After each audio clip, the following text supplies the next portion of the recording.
Let's go, family. We in the building. Judicial systems and politicians, the wicked prey on the innocent, poverty-like conditions. Popular protocol, populate propositions. Your whole existence is probably out the picture. They out to get you. Foreign DNA in your mixture. Never thought I'd be touring CLA with these lectures. Made the elixir for the people to paint a picture. We got Yoga Girl Sai in the building. The scriptures, Genesis, Deuteronomy, who could rhyme with me on the subject? Keeping the eye on me, whole society know what's up next. My sobriety flows entirely for the upset. Suppression and truth, back in the booth. School of coons in the coop, take them back to the roots. I'm a star like a monologue, not your caboose. Coming hard, you should know the God higher than you. Couple rappers in the game that I'm trying to chew. Couple countries on the plane, ain't I'm trying to view. I'm divine, you divine, what you trying to do? From my mind to your mind, let's align the crew. Cause every line is a sign, just combine the two. May you manifest. Yes, sir. We talking manifestation today. Uncle Maya, I see you tomorrow, blase. May you manifest. Every heart's desire. St. Lucia locked in. The generation of change, no longer we see meditation as strange. Maybe in different lanes, but the destination the same. Future seeing the wave, you hella late in the game. Gotta deal with the pain, repeating it is the same. Who protecting the culture? Who deflecting the vulture? Open up all the folks up. Oh yeah, I see you. Influenced by and promote, cause few of our role models moving and still a spoke of. For you this new love. Black civil rights movement got you confused with the rules. Be illuminated like who's related to who. Since the age of 2, they the fool. What they say in the school don't pertain to you. Pain the truth, they playing it cool since the age. Oh yeah, we manifesting today. We're gonna get the tools today. No excuses after the night. Y'all better be manifesting all 2021. Let's go. You're not gonna be able to choose. May you manifest every heart's desire. Young, hey you. May you manifest every heart's desire. Hey, hey you.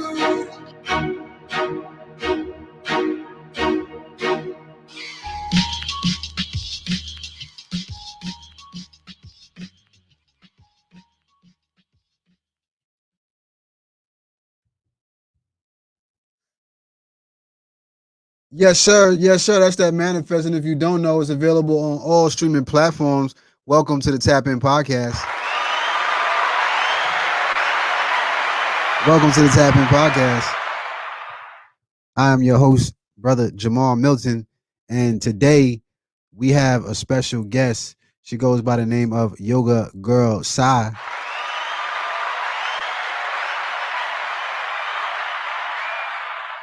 Shout out to all the beautiful people in the building. I see you, Uncle My Eye. We back. You know, I'm super excited to be here tonight. Especially with who we have on the panel tonight. You know, in recent days, manifestation, meditation, yoga, these are things that have been at the forefront now of talks all through our community, especially the people of African descent are now beginning to tap into things that once was kind of strange for a while. People looked at it kind of funny, and now they're starting to see that it's actually the keys to life. So now, you know, we got to give you that work. We got to give you that work, and we got to show you how it's done, show you the right way to do it, and give you some sources, some resources that you can go to, and some services in the future. So welcome, Yoga Girl Sai. How you feeling today? I'm feeling good. How you feeling today? Oh man, I'm feeling great now that you on board. Let's go. Let's get it. Oh, that's right. No, I'm so excited to be here. I feel like screaming and doing some wind sprints, but I'm not going to do that. man, listen. You know, I've been watching you, seeing you doing your work. You know, it's beautiful when we have people that's putting in the work, even when you're not looking. You know what I'm saying? But you know, people are watching, and you know, it's a beautiful thing that we have these type of resources around because they're very, very much necessary. And you know, hopefully we'll be able to answer a lot of the questions tonight that people may have about Kemetic yoga and meditation, and you know, give them some places, some go-tos. You know, so let's talk a little bit about you. How'd you get started, doing yoga? Well, so, I was an athlete all through high school and, love to work out. Like being active is something that I've always done. And I was pre-med for a while. I applied to med school. I got waitlisted at Meharry and did not get in. And I was like, oh my God, I have no plan B. Like, what am I going to do with my life? So that was, I was like in my early 20s or something like that. And you think one failure at that point is like everything is over. I Right. had started a business at that time because I knew that I just had the personality where I just had to be able to, stick and move on my own terms or whatever. So Right. I could feel that there was a change happening, and I did not want to get depressed, and I wasn't gonna take any kind of medication or whatever because even at that time I realized that you go through things in life and sometimes you're sad about it, you might be depressed about it, and that's natural, but you still have to deal with it. Right. So I joined this gym for the sole purpose of doing yoga, which was really different from me at that time. Because at that time, it was hit the weights, hit the squats, bench press, leg extensions, keep the body looking, looking right. And I never thought about doing yoga, like ever. Right. And so I took the class and I joined the gym because I like the yoga schedule. And it was just like, it was life-changing for me. I remember it. It was at this place called, well, I'm not going to pub them, but anyway, in some suburban place in Connecticut. Right. And on Saturdays at 10:50. Connecticut, man. I used to live out there. Hey, that's right. Shout out Connecticut. Yo, CT in the building, man. Shout out my homie Yodi that put me on to the areas out there, man. Shout out Waterbury, all that. You know what I'm saying? Hartford, all y'all out there. I see you. Go ahead. That's right. I'm a Hartford girl, born and bred. I'm from the heartbeat. Anyway, so I took the class Saturday at 10:15. It was a 75-minute class. People who do yoga always remember their first class and who do it and they stay with it and it becomes a part of their lives and they allow the process to take place where you feel a transformation. So then I started doing it and I really enjoyed it. I liked it. I liked the fact that it was peaceful, that I was able to sit still, that I could breathe and move with breath connected to the body. I didn't understand any of that. Everything I just said, I had no idea that that's what was happening. I didn't understand. I definitely didn't get the spiritual part. That came way later. I didn't get the energetic body, the physical body, like all the things that I know now. I did not know that. All I knew was it made me feel better, and I was calmer inside, and I was able to deal with, my next steps in life. That's major for this season that we're in, for this climate. Just being at peace and being calm is something that you gotta literally fight for on a day-to-day basis. So something like this can be very, very helpful. So you just decided to just go to the gym and you just jumped into it. What made you just do that? Did you see somebody else doing it, or was it something that you heard, or you just decided, hey, it looks cool? It was something that I heard. I didn't know anybody who did yoga before I did yoga. Gotcha. But I'm not shy and I ain't scared. So, I was that one girl that would be in the gym with the meatheads with the necks the size of my thighs and getting spotted. So I was never scared to do anything like that. But I had heard that negative help that yoga helps with just depression and things like that. It was very vague in general. And it's crazy you asked me that because I don't even remember at this point where I heard it from. And I never even thought about that part. Yeah. Right. So, for all intents and purposes, people that are delay, for people that have never heard of yoga, what is it? If you had to define it, what is yoga? Because we have people who meditate, we have people do all sorts of things, and some of it looks the same, some of it, what is yoga specifically, and Kemetic yoga? So how much time do you have? I'm gonna be all night. All right, everybody get your PJs on. We've had 7-hour sessions on here before. So I'm gonna give you the technical version of yoga. I'm gonna decode what you see, and then I'm gonna bring it on down right back to the motherland, which is where it all began. Yoga means union. Yoga means union.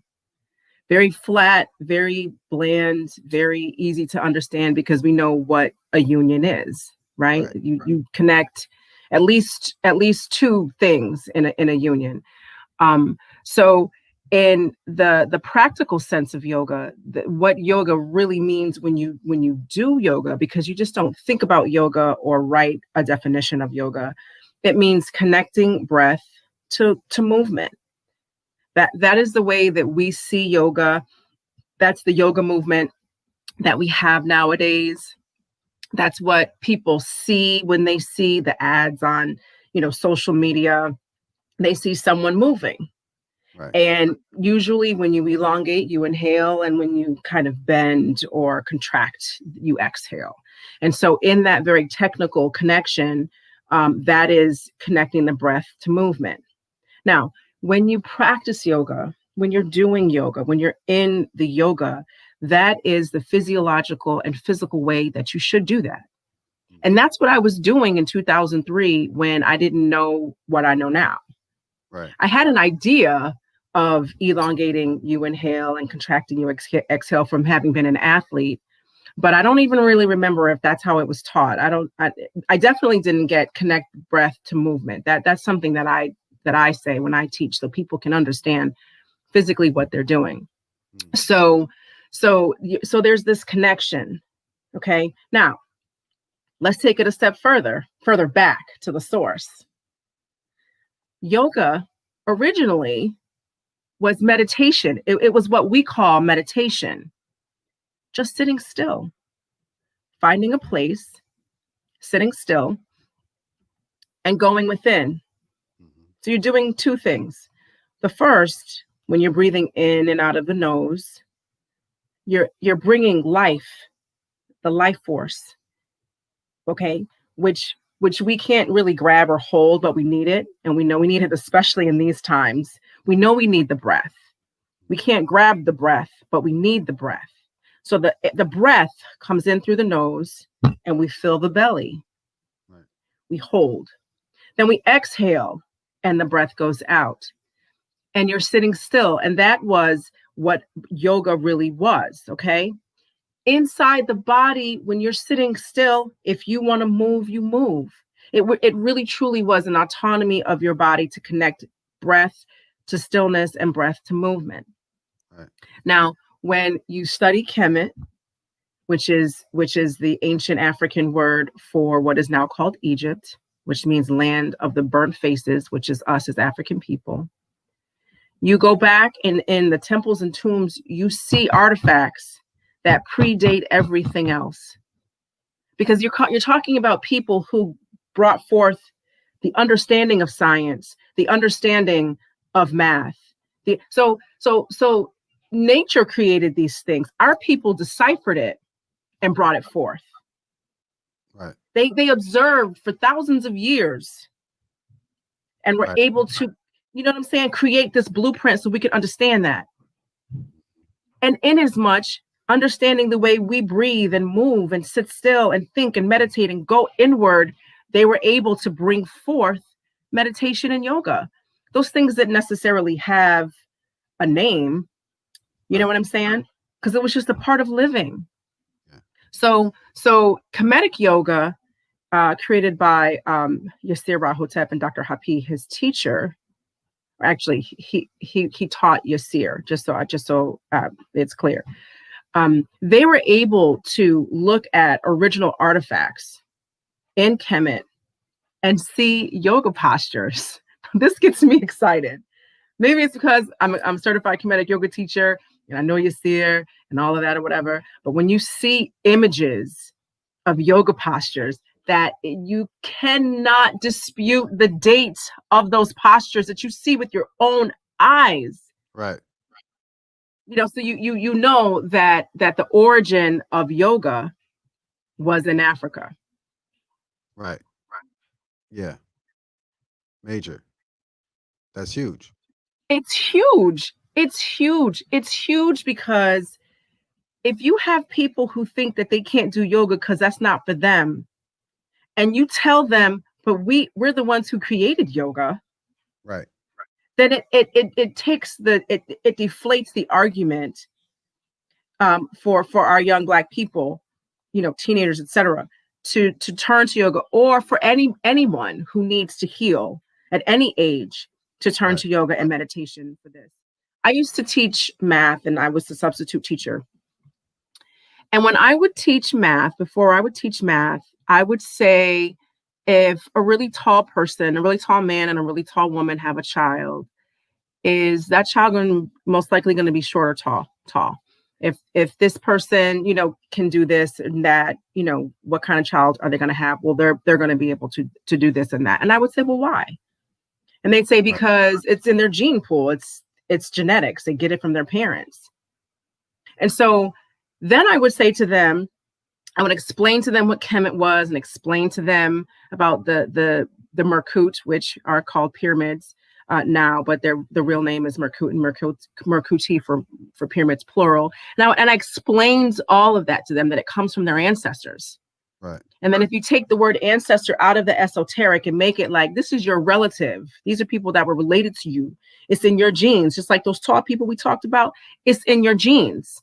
Mm-hmm. And so then the frame of mind shifts, because they know that this is tangible to them because it is theirs. Yeah. And it's the same thing with Kemetic yoga and yoga in general. Yeah.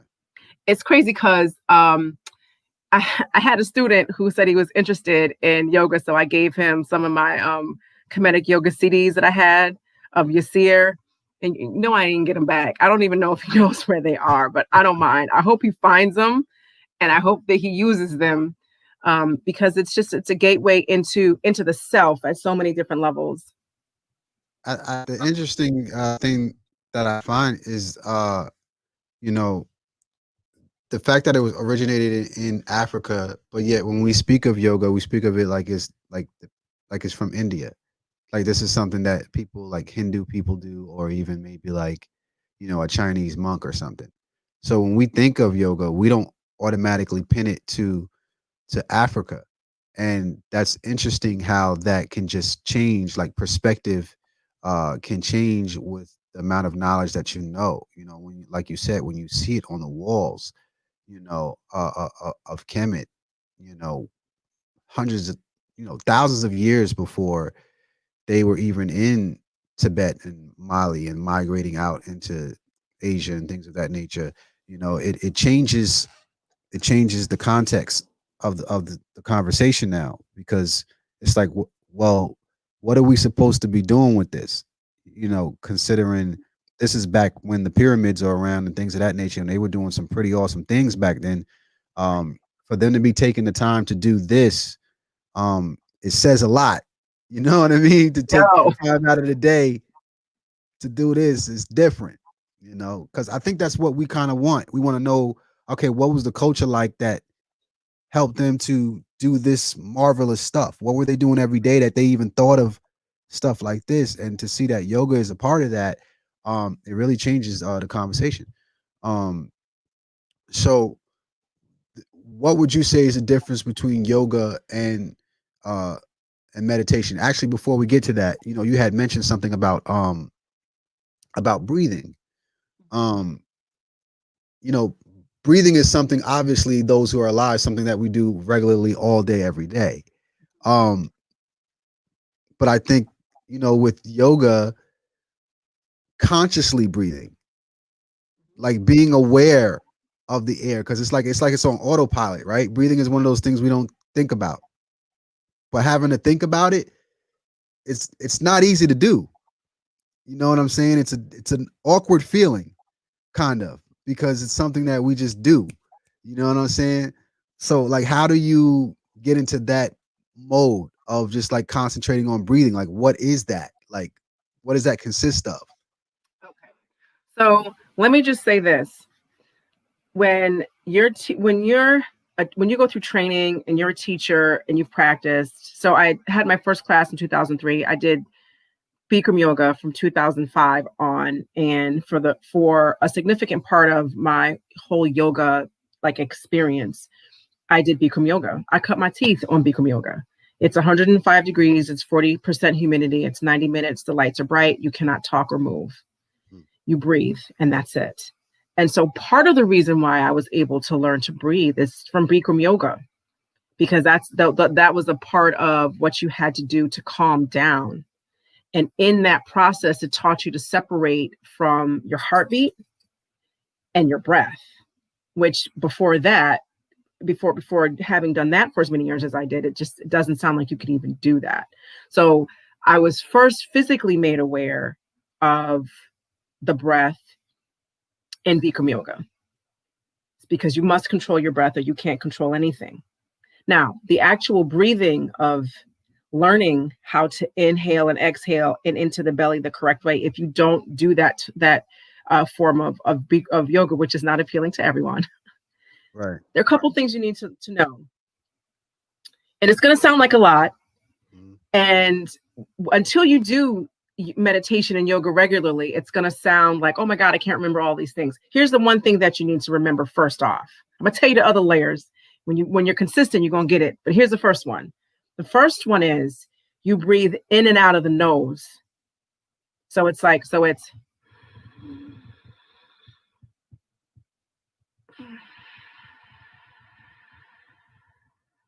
don't know. Could you hear that? Mm-hmm. You did good. Okay. So it's in the nose, hold, out of the nose, hold. Now, when you breathe in the nose, you fill your belly like a baby's belly, like a Buddha belly. The belly goes out. And then when you hold, the belly stays where it is. And then when you exhale, the belly deflates. Okay. So many times when we breathe, we do the opposite thing. We go, it's hard for me to do that now. I don't even know how to do that.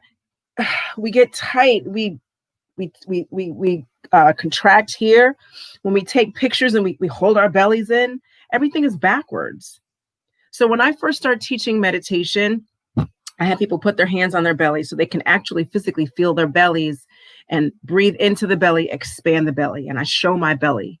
So we do that. So that's the first thing. If there's one takeaway from breathing that you have, it's this: in and out of the nose, belly expands, belly falls, belly rises, and it falls.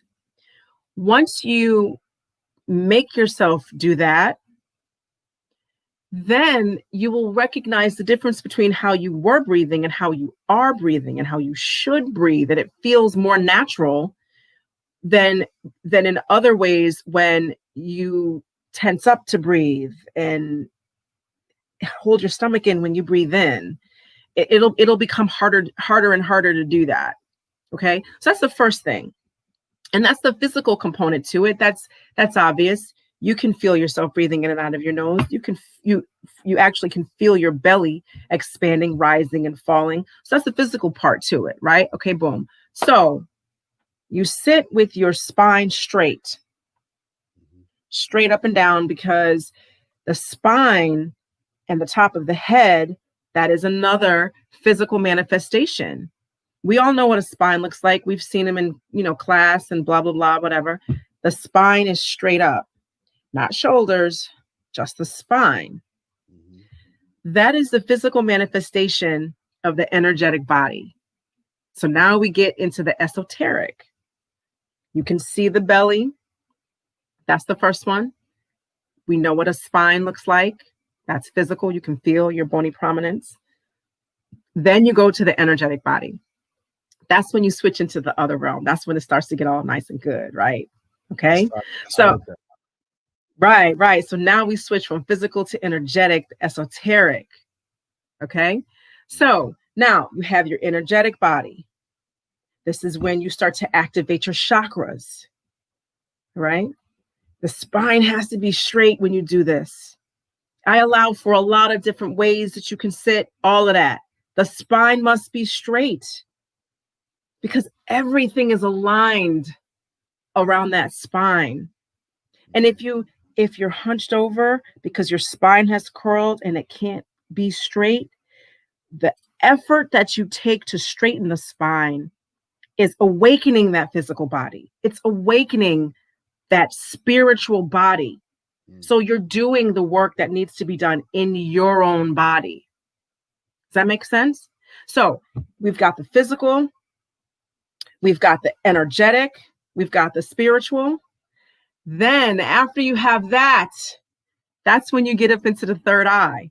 That is when you start to be able to connect with the ancestors.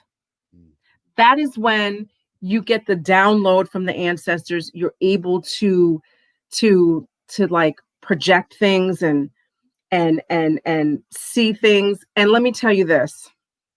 When I first heard this, I didn't not believe it. I know that's a double negative, but I hadn't experienced it yet.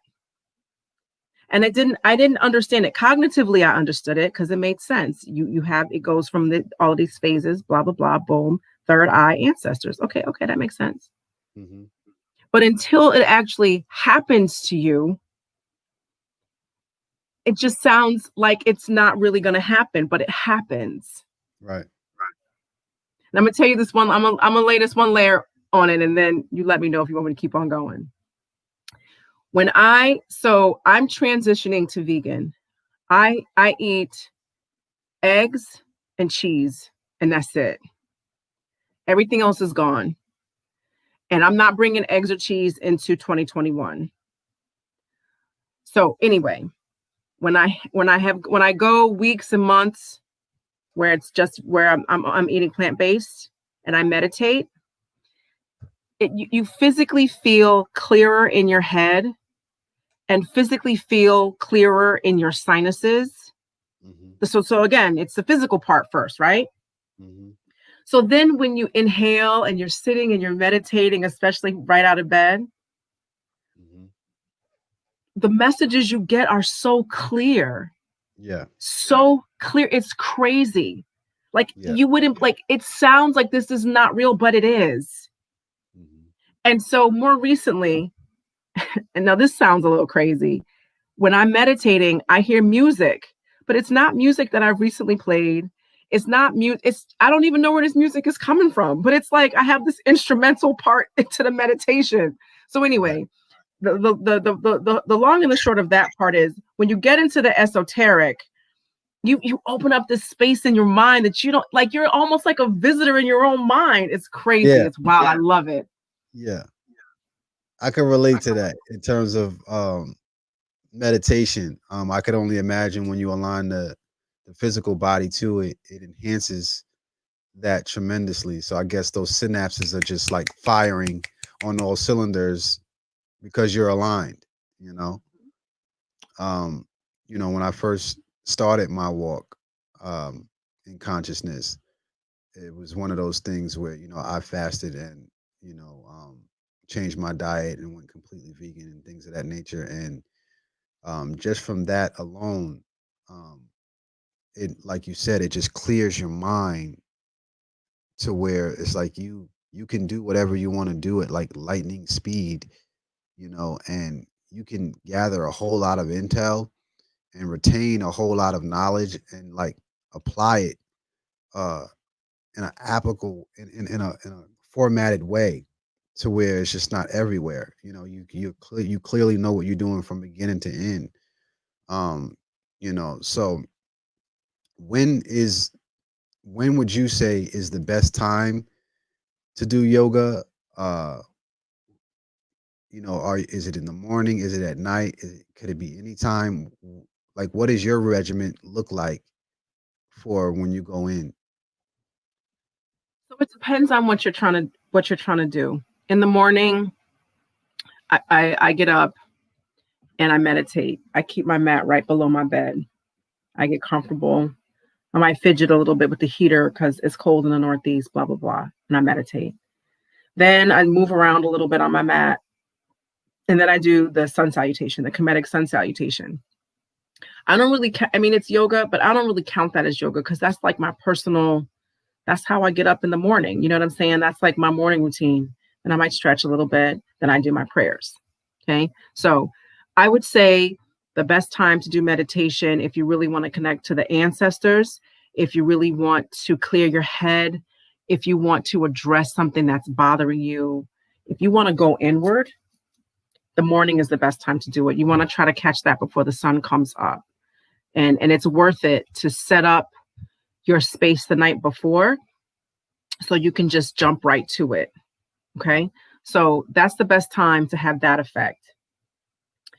For me in the morning, I don't like to work out or do a whole lot of heavy whatever. I kind of move easy into my morning, and I've kind of been like that. I do that. I'm like that. When I practice yoga, I do it during the day or in the evening because it fits my schedule, and it also fits like what I'm doing personally for me. You know what I'm saying? Plus, I'm more awake. I've stretched, I've eaten, I've hydrated, I've, done all of those things. Some people can work out in the morning. Some people can like bang out weights and just do all kind of stuff in the morning. And I tried that. That doesn't work for me. So when I'm doing yoga in that space, it's not as the elevation is not as high because it's in the middle of the day, and you don't have your space to really just kind of just do you for you. You know what I'm saying? I find the later in the evening that I do the yoga, do Kemetic yoga or whatever I'm doing, I have more of a spiritual connection to it or of a meditative connection to it. Now, I also do Ashtanga yoga, which is a more physically challenging yoga, and I do it late at night so it can wear me out. It can tire me out. It challenges me. I'm doing more postures on my hands and arms and stuff like that. Because in Bikram yoga, which is what I did most of the time, you don't use your hands and arms. So I do that. There are splits involved. And plus, it's just something different and it's challenging. And I'm tired and I like that. And I can sleep very, very well because the yoga physically wears me out some. So it depends on what you're trying to get done. Even before I had heard of Kemet, even before I was aware of consciousness, because I always had a little bit of consciousness, was the apple don't fall far from the tree. So your girl didn't come, I didn't start from scratch because of who my parents were.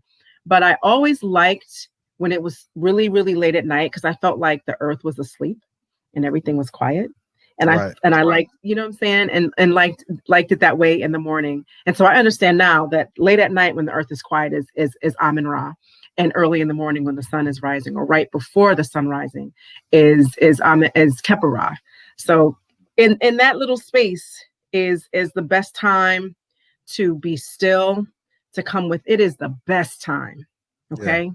To sit still, get your space, get in your head, get everything aligned, and really kind of get into that esoteric space. So how long should you meditate? That's a good question. When I first started meditating, I was like, it's hard when you first start meditating. Yeah. You want me to sit still with my eyes closed? What's going on around me? What's somebody else doing? It's the monkey brain is what some people call it, the monkey mind, right? Mm-hmm. So when you want to first start meditate, let's say you've never meditated before, or you've meditated before, you just really didn't know how to meditate. Sit still in a comfortable seated position. You do not have to have your feet up into the groin area. That's called full lotus. That's difficult posture to start with. You don't have to do that. You can sit how you want to sit. Good. Just be comfortable. And I would try it when you know that you can close your eyes and feel safe. And go for like 3 minutes. Put a timer on. 3 minutes is a long time if you've never meditated before. 3 minutes is a lot longer than we think it is. Yeah, just start right there. I would start there and then go in longer and longer increments. I can meditate for sure for 30 minutes. Because of my schedule, that's the only amount of time that I have. So I start, boom, 30 minutes, and boom, I'm here. I'm like this with it. 30 minutes, the alarm goes off, and then I continue on with everything. And it's because I physically know how my diet is conducive to a higher level of resonance, when I'm meditating. And you feel so good after the meditation. So start with 3 minutes. Start with 1 minute. Start with 1 minute. Some people are going to be doing this after 5 seconds. I know I did. Let me also tell you this. So just so that you know, because I didn't like descend from the yoga clouds. The first time I did Bikram was in 2005, right? So I had already done what is called Hatha yoga, which is what people think of when they think of yoga most of the time, for 2 years. So I took my first Bikram yoga class of Upper West Side in Manhattan. Then I sit in the front row. So the teacher comes over to me and she says, "Have you done Bikram before?" I said, "No, but I've done yoga. I'll be all right."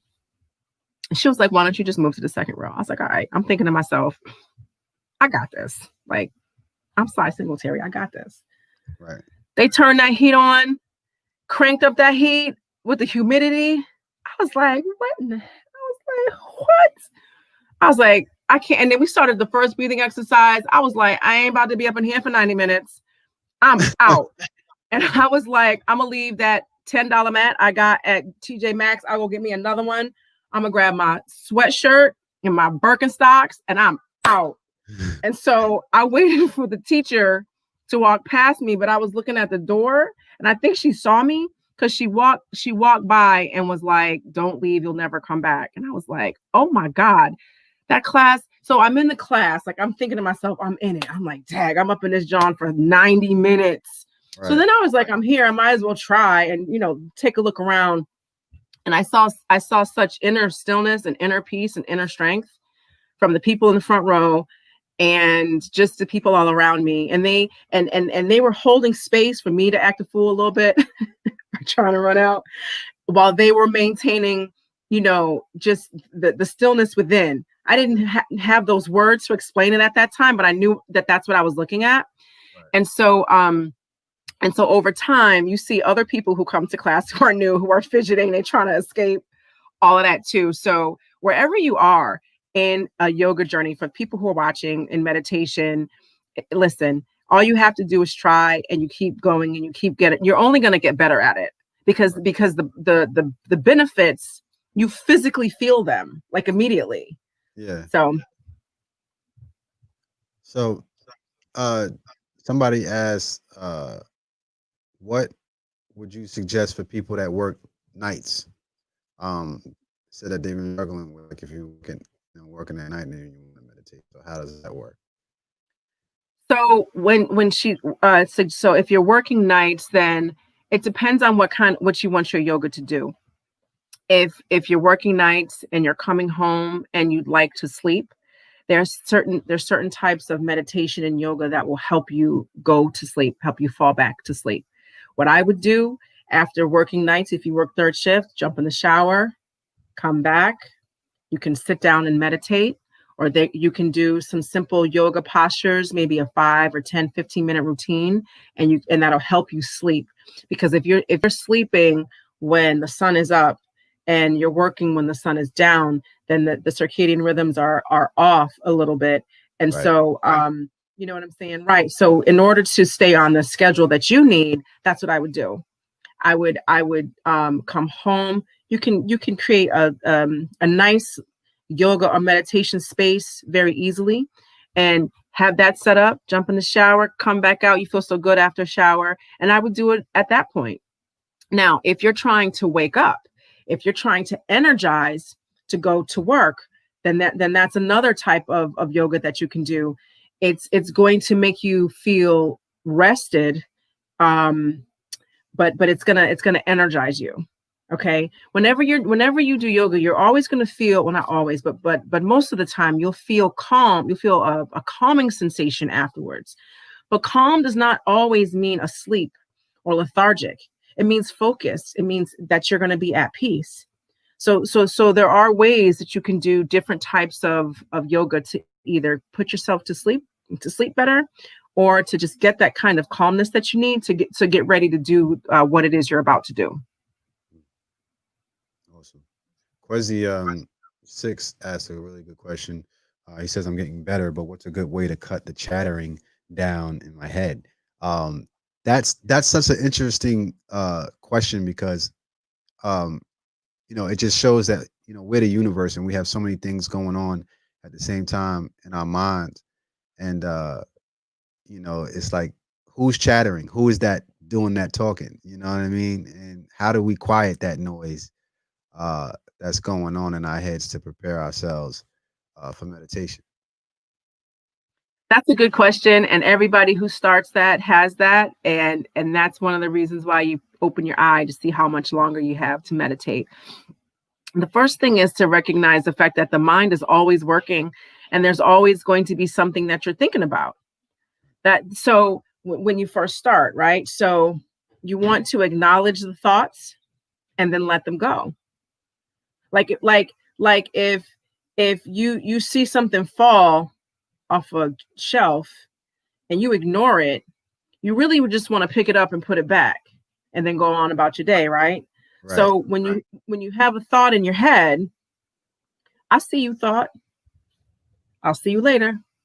Right. I see that thought and I'll see you later. So you that's the first thing you do. The second thing you do is when you're focusing on the breath, it gives you something else to focus on. So when you're breathing in and out of the nose with sound, which is what you guys heard earlier, in the middle of a practice, it's going to sound a little heavier. You're going to feel a vibration in the throat. And if you're really, you're not clogged, you've been eating vegan for a while, you feel the vibration in the sinuses. Once again, the physical component, you feel it in the sinuses, okay? And so it's easier to focus on the breath when the breath has sound, when the breath has heat, and when the breath has vibration. So those thoughts are let go because you are physically and energetically and spiritually able to go within to focus on that. So you get there by consistent practice. Because if I say, have a seat, do full or half lotus, sits bones connected, elongate the spine, inhale, exhale, don't think about this, have this. I mean, it sounds like a whole lot. But when you practice consistently, it happens without you even realizing it. Okay, so that is a very good question. It is something that pretty much everyone asks because we have all this chattering in our minds because there's so much stuff going on. So the first answer was kind of what I just said, which is, you have your consistent practice and then you're able to let go of those thoughts. But more importantly, focus on the breath, the sound, the heat, and the vibration. The other thing you do when you change your diet and when you focusing on your yoga, and then your belly is flat, you be in the mirror looking at yourself thinking you fine, right? Because you changing stuff up. You manifesting it yourself. You let go of things that add to the chatter. You let go of things that you watch on TV that add to the chatter. This dude who cuts you off in line, you don't even care. What, you got it, homie. That's you. Boom. You're not even thinking about that. You stop eating the pork. You stop eating the beef. You stop eating the chicken. When I ate meat, I would have violent dreams. I would have violent dreams. And I'm not making this up. I would have violent dreams. Okay. So when you start doing yoga and meditation and eating a plant-based life and being vegan, those are all conduits to higher consciousness. It's like merging into in traffic on a highway of health.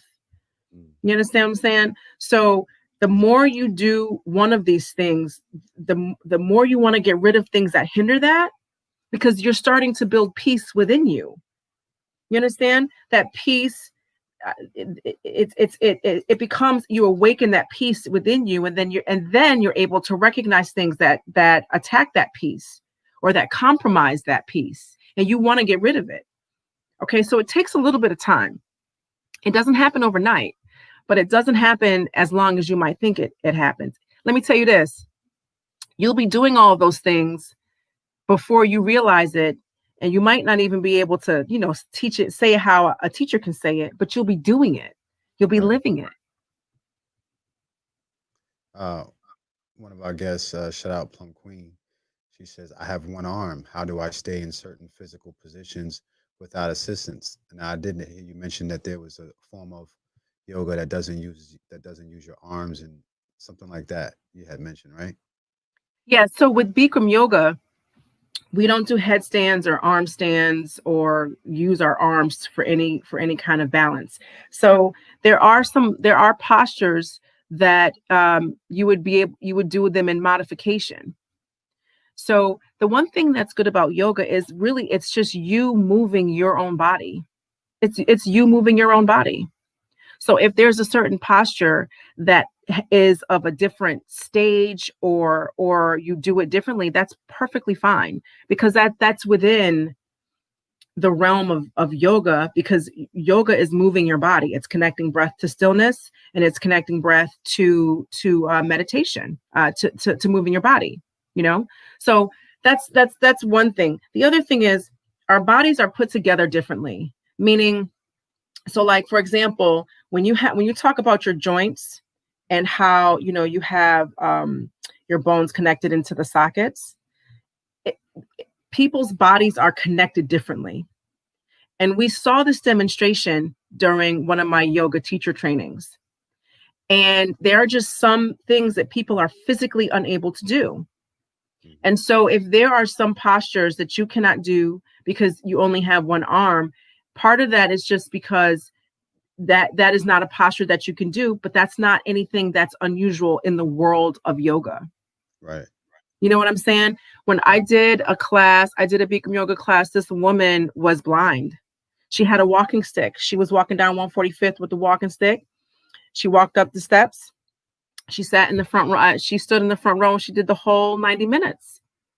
And she did all of that from hearing the dialogue, because in Bikram, they don't do hands-on assists. She couldn't see. She did that practice. It was so beautiful. You understand what I'm saying? Yeah. So yes, overstand. Yes, sis.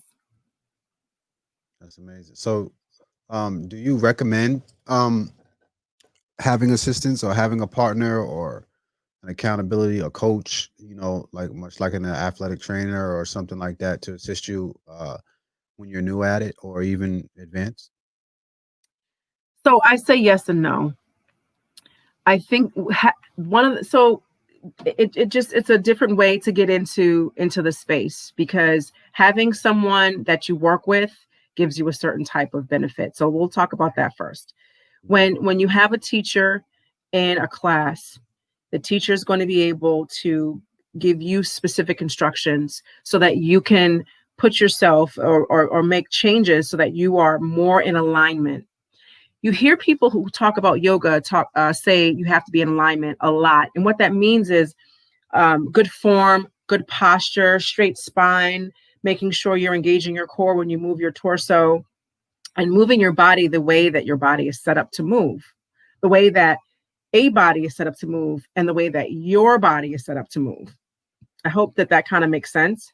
So you're in alignment to do that. If you have a teacher or a partner, then they can say to you, you elongate the spine, or bring your feet closer together, or turn your heel out 45 degrees.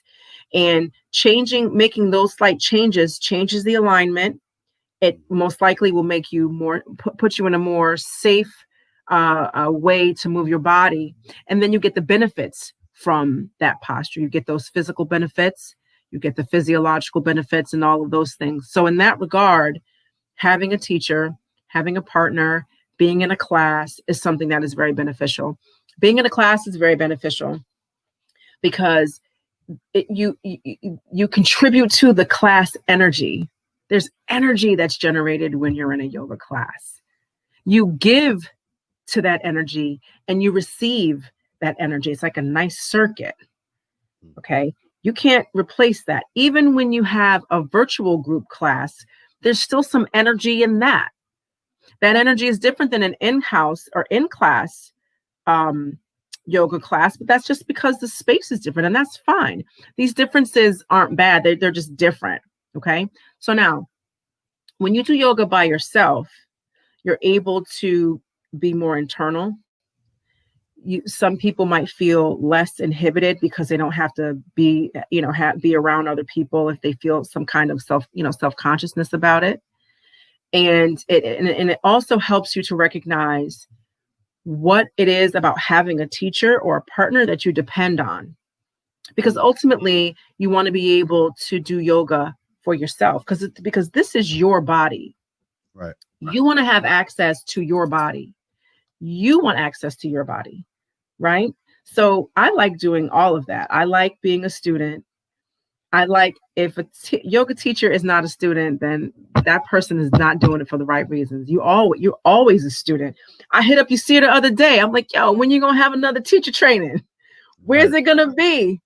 And he was like, when I get to it, because he knows I'll harass him. When you have a teacher training, when you go back to Jamaica, because a teacher wants to always learn, and Yasir is a master, so I kind of be hitting him up all the time, like, when you gonna have another class? Anyway, tangent.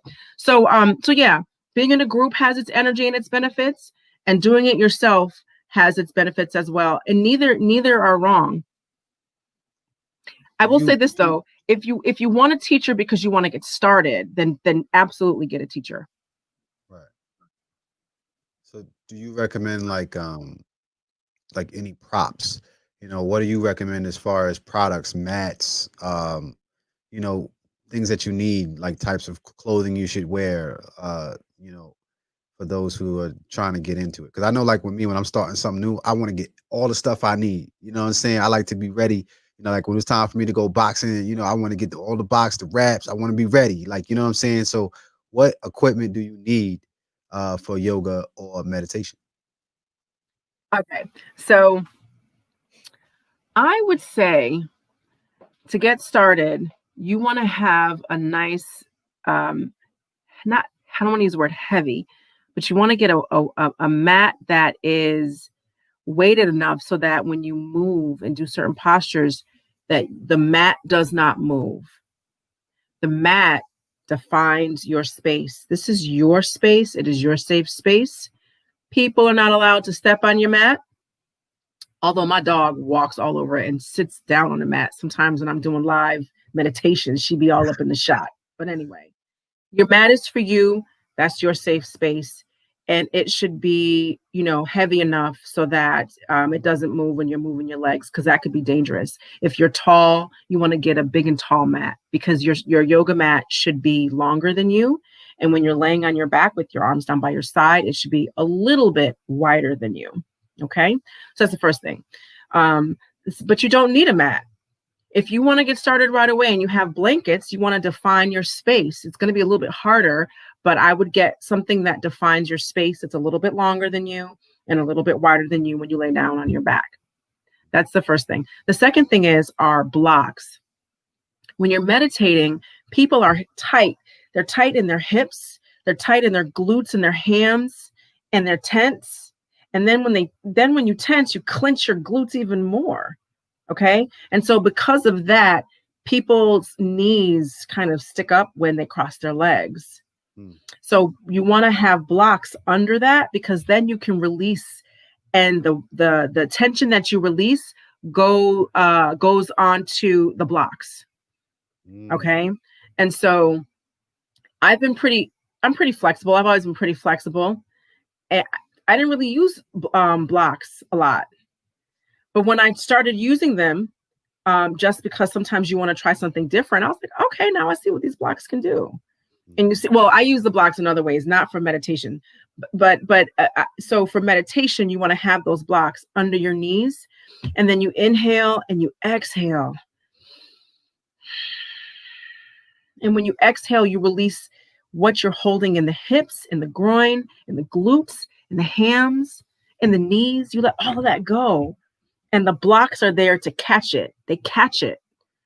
And once you feel that release in the blocks, then you know how to release. That's why it's so dope.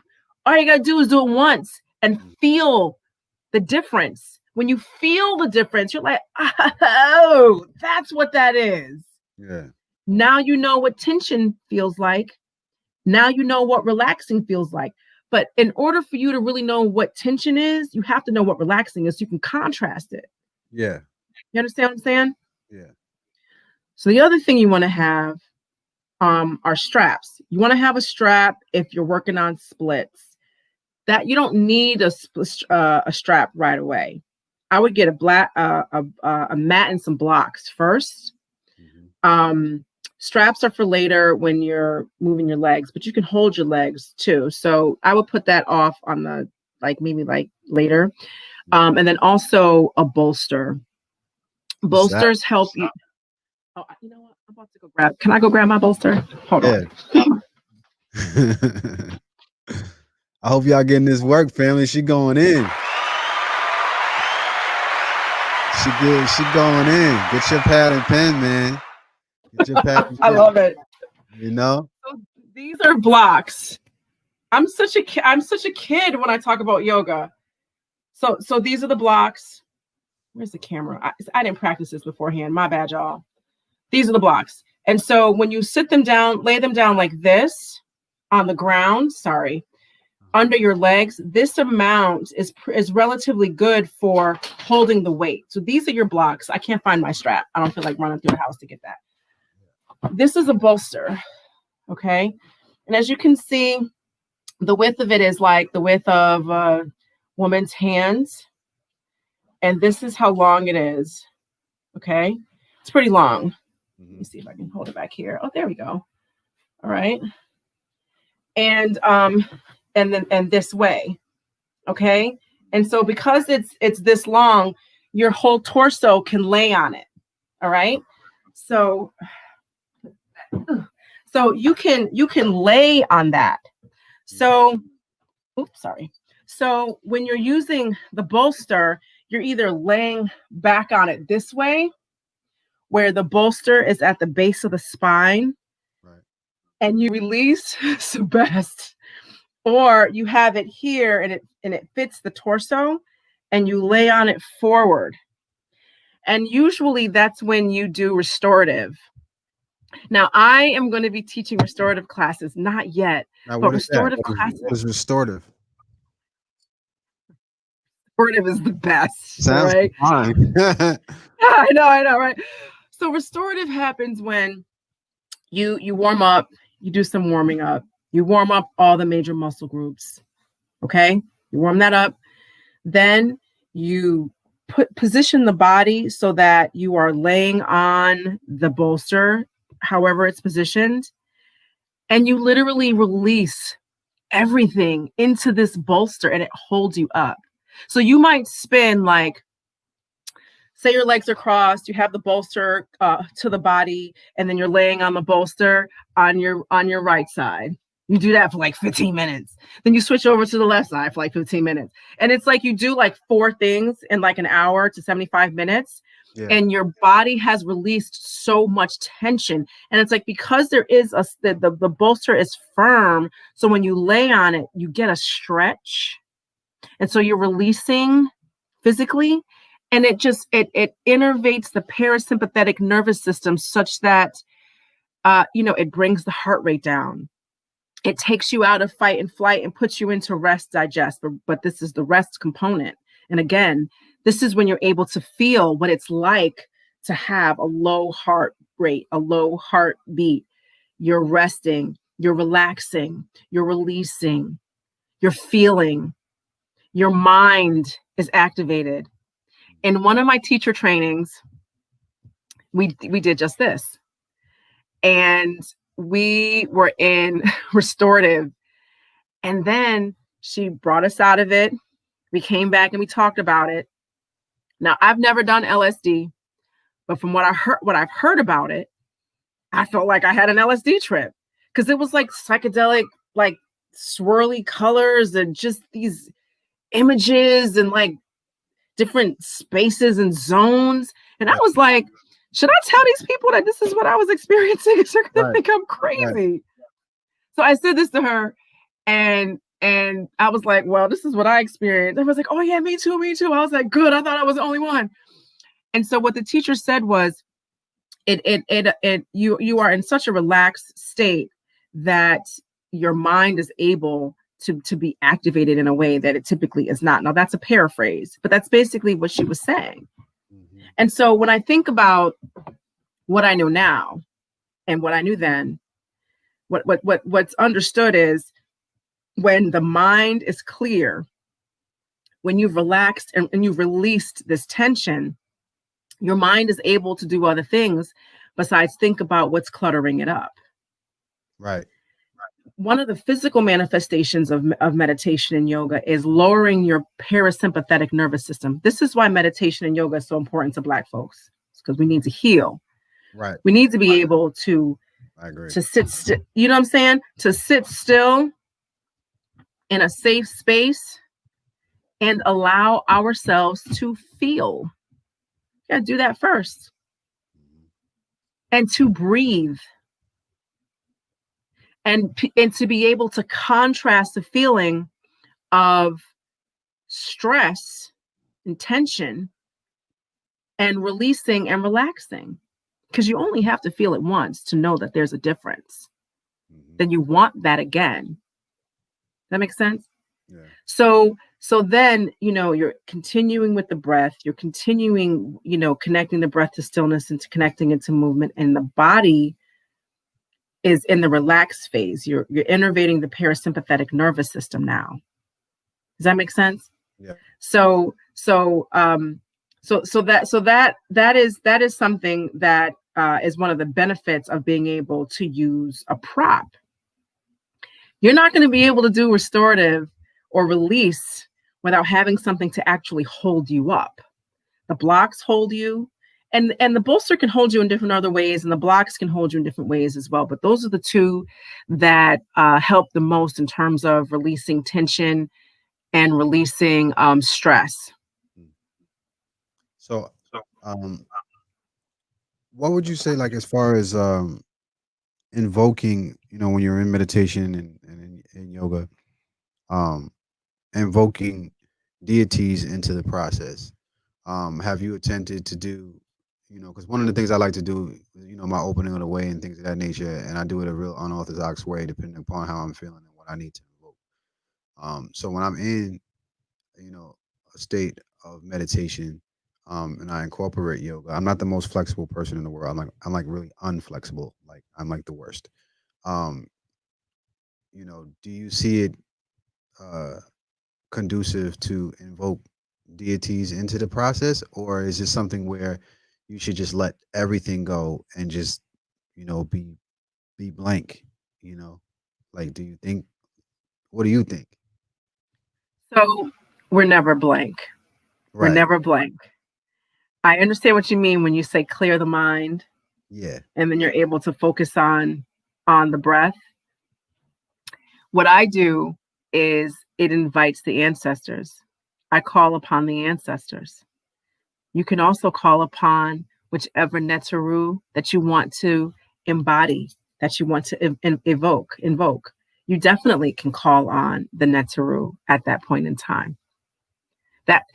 Listen, when you're able to get to that point where you can hear the ancestors, they're talking to you, and then you see these things manifest in your life, you can call on the Netzeru in that same physical space, that same spiritual space in the mind, that same time that you're actually meditating, you can call on Netzeru.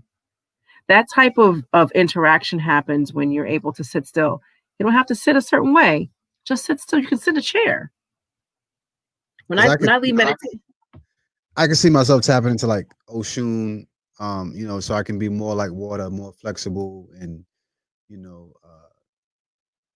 invoking the principles of a Jed, pillar to have my back, my spine straight, and just, different things so that I can stay on course, with what I'm trying to do. Because, in the beginning, it's going to be a lot of things that you're thinking about, you know what I'm saying? More importantly, just thinking about doing it right.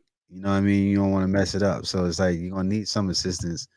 So that was the reason why I asked that, if invoking the ancestors, invoking different deities and stuff like that, is helpful in that situation. Absolutely.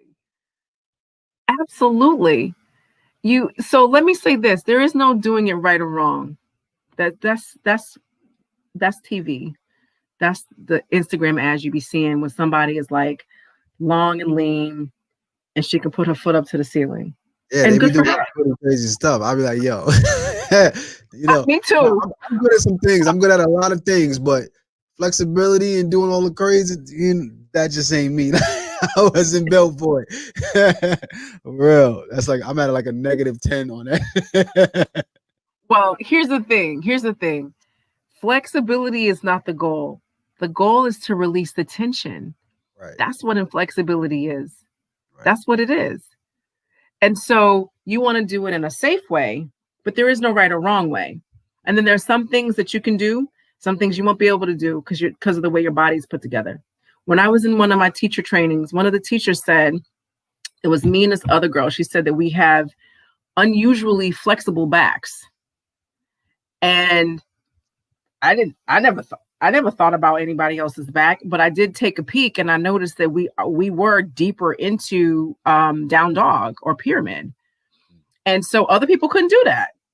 And there's nothing wrong with their bodies. We just have these freakishly flexible backs. She didn't call us freakish, but in comparison, ours looked a little bit more flexible, but that doesn't even matter. Right. So flexibility is the result of releasing tension and stress first. You gotta do that first.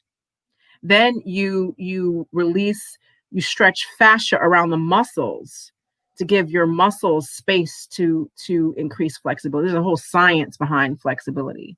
Okay. And then with repeated or consistent practice, you get more flexible. So there are definitely postures that I could just bang out right now. I'm not going to. I want to because I'm all yoga excited. What's your favorite posture? I mean, there's so many. What to you is what's your go-to that you every single time you got to make sure you do that before you done? I really, really, really love bow. I love bow. I love bow for so many reasons. One? Is that the one we back like that? What's that? So that's back bend. That's Ardha Chandrasana. Oh, is that the one that I got on the flyer? Yeah, that's the one on the flyer. Yeah. Okay. Bow. That's fire. It's fire. Fire. Bow. Yeah. So bow embodies flexibility, stability, strength, and concentration. Boom. Yeah. That's bow. Yeah. And it looks dope too. It does. And bow, and I still don't have a standing split. And I've been working on my front splits because I want a standing split bow.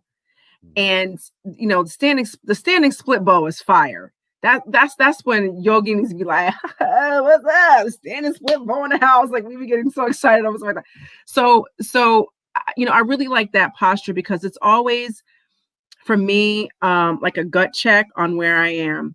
What's going on in the mind? It's always about what's going on in the mind, because if you're moving around, you're not focusing. Why? What's going on in your mind? You know what I'm saying? Yeah. If your arms are off or whatever is off, what's going on? Are you not practicing? Did you miss too many sessions or whatever? So yoga is really like a gut check on what's going on in your life. But bow has so many all of the components to it. It really is a litmus test of where you are in life, in your life at that moment. I mean, so you provide some services, isn't that right? Like to help people, classes. Talk a little bit about that of some of the things that you have for the people. So I teach meditation, and in the meditation, I explain the setup. I explain, why it's set up that way. I did a little bit of that tonight, having the sits bones connected with the straight spine, accessing the physical body, then the energetic body, the spiritual body, the third eye, activating all the chakras in meditation. So, I offer 30-minute meditation classes, and, I don't do it this fast. I do it over the course of the 30 minutes, and then you're in a nice meditative space.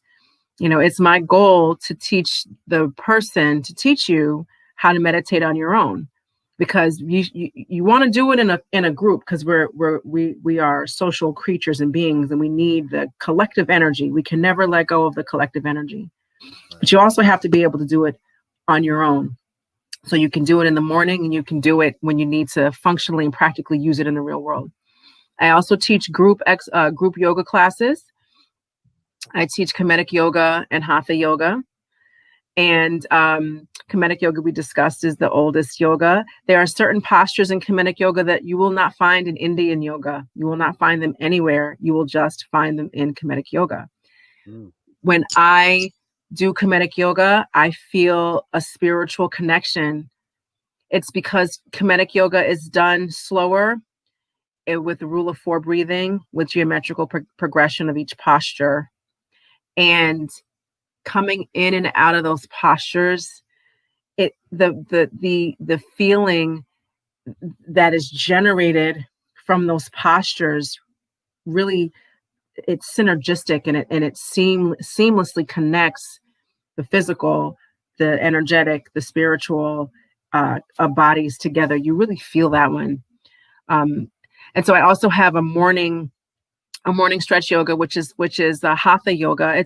These are the postures that are more familiar to people, and you stretch your entire body, and it gets you ready for the day. So it's earlier in the morning, so it's not going to be too hard because people are just waking up. Sometimes you roll out of bed and you do yoga, you haven't stretched. Like, our animals, when they wake up in the morning, when they get up from a slumber, the first thing they do is stretch. We don't do that as humans because we override, what we should do sometimes. So I have that, and I also offer private group sessions and one-on-one group sessions and couples sessions. I've had some couples as well. So. Somebody asked these virtual classes. This is all virtual, right? Yes, these are all virtual. These are all online. You can find it at yogagirlsci.com. They're all virtual now during Rona. Feed now, yogagirlsci.com. I want to get your classes. Tap into yogagirlsci.com. Yeah, sorry, www.yogagirlsci.com. Kind of, yeah. That part. It'll go to it. Yeah. Okay. And if you have any questions, you need more clarity, you can hit me up on Instagram. I'm at yogagirlsci on Instagram. I answer that one fast all the time, especially during the day. Or you can email me at yogagirlsci@gmail.com. That's amazing. No doubt. So I'm super excited that you came on the show today. I think they got a lot of nuggets out of this. They seem to have enjoyed it, and hopefully we'll get into this, man. I mean, you hit something real key when you talked about the animals and how they get up and how they stretch. You know what I'm saying? I'm really big on that, learning from nature. And you're right. Yeah, I might need to incorporate that in my life a little bit more before I do anything in the day. When I do my opening of the way and everything, to incorporate my stretches before I even start that. I think that would be a good thing, a good regimen to put into practice. But anything else that you want the people to know? Well, I do want to say that that's what I do in the morning. I meditate. I do my Kemetic sun salutation, which involves the stretching, and that's when I do my prayers and opening of the way. That's what I do. That's how I do it in the morning. So, but what do I want to say to the people? I want to say a lot to the people, a lot to my people. I want to say that meditation and yoga is not a game, folks. It is what we need to get our African minds back. Because a part of getting our African minds is learning our history and knowing our history, and learning and knowing our spirituality. Being able to connect to the ancestors and to connect to the third eye, and to be more aware of our bodies, our physical bodies, the difference between stress and relaxation and the energetic body and all of that is a part of our Black liberation. It teaches us to love ourselves enough to acknowledge what ails us so that we can work together to heal ourselves and to heal each other. And my people, that is revolutionary. We need to be kind to ourselves first and love upon ourselves first, to be kind and love upon each other and everyone and all people. But we have to focus on ourselves first. So, if you want to cipher with me on that, get more clarity, give me your opinion, you hit me up on Instagram and we can definitely get down with it. Awesome. Yoga Girl Side in the building. And if you don't know, she is a priestess of the Shrine of Ma'at.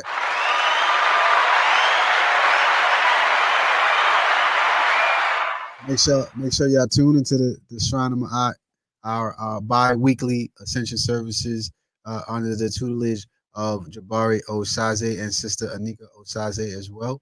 Shout out to all the priestesses and the priests of the Shrine of Ma'at. Also, big up our elder, who's working his way back to health and feeling great. So back, so much love, much more to Elder Baba Heru, and that's what we got for y'all today. Did y'all enjoy that?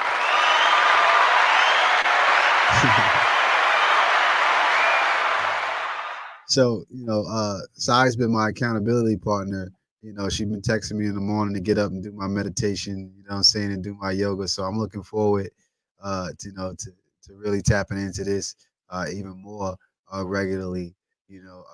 I was doing a lot, especially in my earlier stages of consciousness. I was doing it a whole lot, and you get busy and you start ripping and running around, because as you start manifesting things, your life gets more busy. But right, that's one thing. That's what I'll say. My God.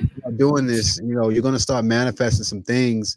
So just make sure that when you start, that you don't stop and you stay on it. Make that time, to do that, because it is vital. You know what I mean? And you will feel the difference. Absolutely. So with that being said, I'm gonna go out with some music, and y'all can chop it up in the room for a little bit. I hope to see you soon. Once again, to Priestess Yoga Girl Side.